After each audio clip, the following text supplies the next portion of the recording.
The mirror between us. It was supposed to be an ordinary night. The city outside whispered through rain-soaked streets, lights flickering across windows like fading memories. Inside their house, silence sat between them, a heavy, invisible wall that had been growing for months. Jack sat on the edge of the bed, staring at the floor. Across the room, Monica scrolled through her phone, her face glowing in the pale blue light. She smiled, not at him, but at whatever lived behind that screen. That smile once belonged to Jack. Now it belonged to someone else. He didn't need to ask who it was. He already knew. Because for weeks he had been living inside the quiet torture of knowing but not wanting to believe. It started with little things, a sudden change in her perfume, the way she guarded her phone, the quick shift in her tone when he entered the room. Then came the messages. On a night when she fell asleep with her phone unlocked, Jack saw them. Brief, electric lines of betrayal. Can't wait to see you again. You make me feel alive. Same place tomorrow? Each word was a knife. Jack didn't confront her right away. He tried to convince himself that there was another explanation, maybe an old friend, maybe harmless. But deep down he knew the truth. Love, when betrayed, doesn't scream, it bleeds quietly. That night, when Monica said she was going to visit her sister, something in his chest told him to follow. He got in his car, driving behind her through the rain. Her taillights were two red ghosts leading him toward the truth. She stopped at an apartment across town, one Jack had never seen before.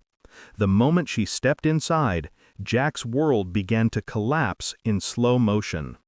He saw shadows move through the curtains, laughter, then silence. It was the kind of silence that says everything without a single word. Jack waited outside for an hour. Maybe more. Time had lost meaning. His heart felt hollow, like someone had stolen the sound from it. When Monica finally came out, she wasn't the same woman who had left home that evening. Her hair was messy. Her smile was soft. It was the smile of someone who had forgotten the person waiting at home. Jack followed her home, but didn't speak. He lay awake that night, staring at the ceiling, listening to the quiet breathing of the woman beside him, a woman he no longer recognized. The next evening, he decided to end it. Monica entered the living room to find Jack sitting there, holding a small box, their wedding box. Inside was the ring, a dried rose from their honeymoon, and a photo of them laughing on the beach years ago. "Jack," she said softly, her voice uneasy. He looked up, his eyes calm. Too calm. "Do you remember that day?" he asked. She glanced at the photo. "Of course." He nodded slowly. "You said something that day. You said you'd never lie to me. Do you remember?" Her throat tightened. "Jack, please." "Do you?" he pressed. She hesitated, eyes glistening. "I do." "Then tell me," he said, his voice cracking like dry wood. "Who is he?" The words hung in the air like smoke. For a second, Monica looked as if she might deny it, as if another lie could save her. But then, her silence said what her lips couldn't. Jack stood up, tears burning behind his eyes. He didn't yell, he didn't curse. He just whispered, "You could have told me. I would have understood. But you let me live like a fool." Monica reached out, but he stepped back. "Jack, please, I made a mistake," she cried. "I didn't mean to hurt you." He looked at her, really looked at her, and realized that love had already left the room. "You didn't just hurt me," he said quietly. "You killed what we were." He placed the wedding ring on the table. "Keep it," he whispered. "You'll need something to remember what honesty looks like." Then, without another word, he turned and walked out.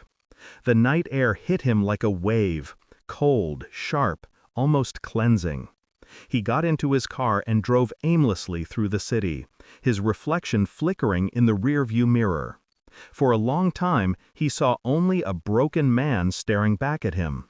But as the miles passed, something shifted. He began to see not the man who lost her, but the man who finally found himself. At a red light, Jack pulled over near the old pier where they once spent their anniversaries. The ocean roared below, dark and endless. He got out, walked to the edge, and looked at the horizon. The world hadn't ended. It had simply changed its shape. For the first time in months, he breathed deeply. No secrets, no lies. Just the truth. Heavy, painful, but real. He took out his phone, opened their last photo together, and for a moment, he smiled. Not because he forgave her, but because he forgave himself for staying too long in a place love had already left. As dawn began to rise, the first light touched the water. Jack whispered to himself, "Sometimes heartbreak doesn't destroy you. It introduces you to the version of yourself you were meant to become." He slipped the ring into his pocket, turned, and walked toward a new morning. Behind him, the past dissolved into the waves. Ahead of him, the future waited silent, unknown, but free.